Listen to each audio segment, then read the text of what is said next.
Hey, you guys, it's Jaffe. I'm working from home today. I just want to give you an update on session players and ranked.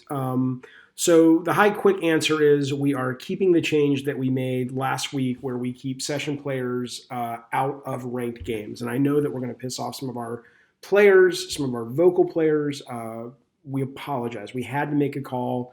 We knew making the call would piss off one group. We made the decision, which I'll get into some details in a minute, to choose to favor sort of what we look at as the core values of Drawing to Death, which is the competition and the free-for-all modes and fair team deathmatch teams.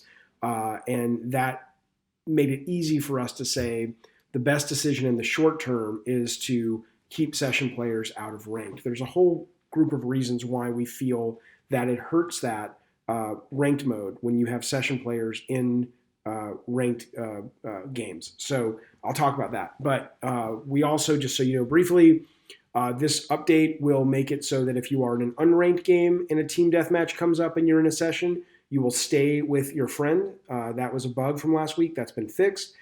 Team deathmatch games in ranked and unranked will now be 33% of the time you will get it. That was a bug as well from last week. So you will see more team deathmatch games in ranked and unranked. And then we are planning in the future to get rid of unranked and just go with choose do you want team games or free-for-all games, and both of those would be ranked. And so that's not on the short-term horizon. Like, you're not going to see that in a couple of weeks, but that's sort of our short to medium-term next goal. And we're also planning on friendly matches, having some more customizable features as well. So if this decision drives you away from Drawn to Death, hopefully you'll at least keep an ear to the ground about what we're doing and come back. We appreciate you playing for as long as you have. We're sorry if the decision is not acceptable to you, but we understand that, and hopefully at least you'll respect the reasons that we did it. Let me briefly just explain why, if you're curious. If not, just kind of scrub through this and you can go back to the updates with Nick and Monty. But some of the main reasons we did it. Session games in ranked team deathmatch tend to create rage quitters. That's just what analytics show us, and it's also anecdotal, and it's kind of logical, right? So you end up, if you're in ranked, it means you're interested in competing and climbing the tower and not losing and having better stats and whatnot. And if you aren't in a session and you go into a match of two people who are session matched, and you're going to get more of those, by the way, because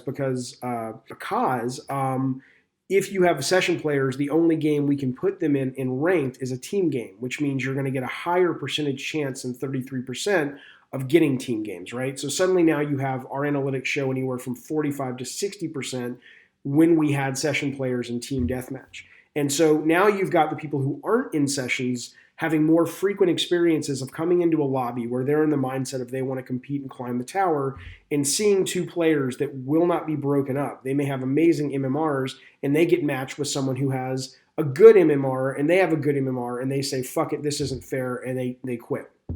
So then you get more of those situations, which either in-game somebody quits or even in the lobby they quit, which lead to more 2v1s. We have not found a wonderfully loved solution for 2v1s.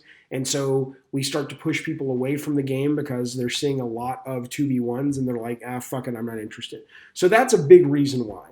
Another reason why is even if you don't have rage quitters, competitively speaking, I know it's fun to be with a friend trying to climb the tower using voice chat and party chat and all that. It doesn't really feel fair if we can't guarantee. It's like, look, you're going into a team game, so either get a friend or live with the fact that you could be dealing with a team that is using headsets and really coordinated and stuff. And so it just also kind of goes against that sense of wanting the best competition in ranked. And so there's also some other reasons, matchmaking speeds and whatnots, but that's the core reason why.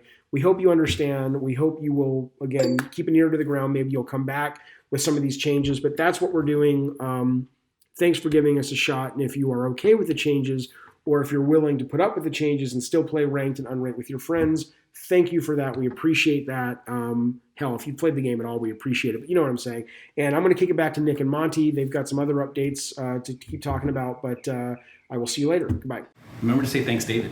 Oh yeah, thanks, David, for that video update from home. So it's Nick and Monty doing the rest of the detail updates. So I'll kick it off. So new stuff. So heads up, next week the Twisted Metal skins will be available, which is awesome. And also, I guess related, or one of the ways you can get the Twisted Metal skins is by entering the sweepstakes if it's in the territory that you're in, if the sweepstakes is running in that territory. And just a reminder, that's play 5 matches before May 2nd, and you'll get a chance to get drawn into the game. But the runner-up prize is 69 of the TM skin packs will be sent out. So just log in and complete matches to get there and do 5 of them. There's not a tremendous amount of new stuff. I mean, this update was mostly about tuning, so I'm going to let Monty start crushing through that stuff. Sure. Thanks, Nick. Mm-hmm. So David already talked earlier about what we're doing with sessions. They're still in unranked. If you get a team deathmatch, you're going to be on the same team as your teammate if you're 2 players. And with some of the other things we tuned for this release, we made the tower a little different. The first 15 or so floors are going to have basically a basement checkpoint. So for newer users, they can basically keep progressing, and then once it gets closer to the top, it's going to be a lot harder to get to 25. You're going to basically have to be an expert at that point, which is how we like it. Yeah. So sorry. So what it means is you can still lose stars and lose stars, but you won't. It's essentially a basement. So if I get to floor 14, right. And I lose, I'm going to still stay at floor 14 up until I get past floor 15, and that's when I can start losing basement level. The penalty, if that is enacted, will punch you through the floors, though. So just keep that in mind. By the penalty, you mean quitting? Yeah, quitting. Okay, so if you quit, you still run the risk of getting knocked down a level. But if you're a dedicated player, we're not going to punish you by if you're on a cold streak, you're not going to drop tower until you get to the higher levels of the tower. Then you really have to go on you have to go on hot streaks to get up to the next and this, like Monty's saying, it is for newer players, so right. try to get them up. So if you're already playing and you're around the top of the tower, you're not going to notice it as much. Yeah, exactly. We did a few tunings to weapons, so let's go through that really quick.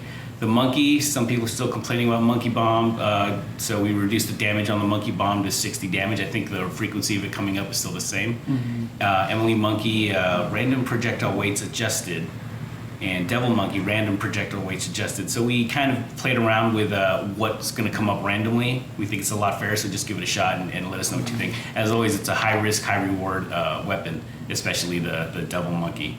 Bronco, we changed his ghost to not home or to be out for as long as they are right now. So I think now it's 8 seconds, and his drone is going to fire rate to 0.5 versus 0.2, so that means it's going to be a little slower. So we think Bronco will be a lot more fair.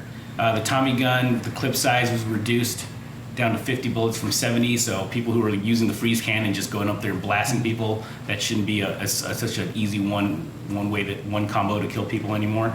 The Fister, we made some changes to. At minimum, it'll do 30 damage. The regular Fister is maximum 25% chargeable rate or 5% damage. It's a lot of stuff there. But the point being that we heard your concerns about the Fister, and we basically changed it so at the minimum it's going to be a lot more useful, and the maximum is going to be more useful as well if you charge it all the way up. We changed the brawl thing. We wanted to get this in last week, but we got it in this week, where you're going to start off with 150 hit points. So it'll be a lot more fun because we did shorten the rounds to best out of 5. Mm-hmm. But so the round should be a little bit longer. It should be a lot more fun. But check it out. Let us know what you think. Let's just go through the bugs. We did some matchmaking bugs or in the lobby bugs. So hopefully nobody's seeing the issue where you're just stuck in the lobby and you're not getting in any games. If that's happening at all, just let us know on Twitter. Let us know in the forums, and we'll try to help you out. But we think we've got a lot of solves for some of those issues that we've been seeing. We still have people complaining that there's sometimes invisible players in the game. We found some of the reasons why that's happening, and we've addressed those, so that shouldn't be happening anymore. And let us know if you see it. There's also an issue with getting killed on the hand that would cause a desync, like 1 out of every 20 games or something, and hopefully that's fixed as well. We did some things with the maintenance messages, but you're not going to notice any of that stuff. And that's about it. So Nick, you want to talk about the feature stuff? So Grindhouse, one of the new maps, should be out very, very soon. No specific date on that yet, but working through that one. There is some improvements to matchmaking feature-wise, which we'll probably go over Friday or next week in the video because it's still very much in the oven. We're still working on it. There is a stream tomorrow, so please tune in for more details there. And on the stream, we're going to look at new modes. What are we calling it? Token mode, elimination mode. Yeah, for now. Those are just working titles. And we'll still play. We'll be playing Grindhouse and hopefully another level 2, Sugar High, I think it is. Yeah. So Sugar High. So and the last thing is we are working on something special for those of you that have made it to the top of the tower. But there'll be more on that soon. So we'll update you as soon as everything materializes on our side. So yeah, I guess that's it. I mean, mostly tuning. Some good bug fixes and Twisted Metal skins on Tuesday. Yeah, totally cool. All right, thanks guys. Well, thanks guys for playing. Bye. Cool. Take care.